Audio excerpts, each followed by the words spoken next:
Hello friend, चला तर आज बनवूया झटपट अशी होणारी मसुराची डाळ।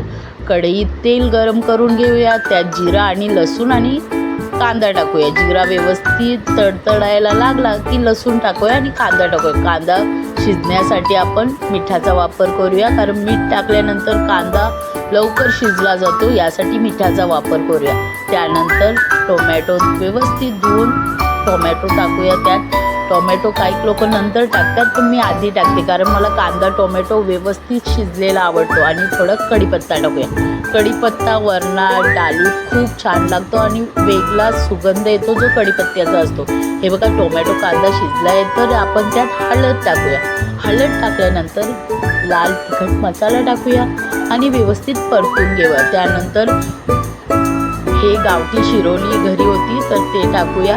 डाळीत मसुराची शिरोली दुधी खूप छान लागते, तर घरी शिरोल्या होता तर शिरोळा टाकलेला आहे मी। हे बघा, उकळी आलेली आहे। आता मसुराची डाळ मी 5-10 मिनिटे वाटीत भिजत ठेवलेली, ती टाकलेली आहे। त्याच्यानंतर आता तुम्ही पाहू शकता किती छान उकळी आलेली आहे। आणि जर तुमच्या घरी शेवग्याच्या शेंगा फ्लावर असेल ते पण टाकलं तरी खूप छान, हे असं सांबरसारखं डाळ लागते।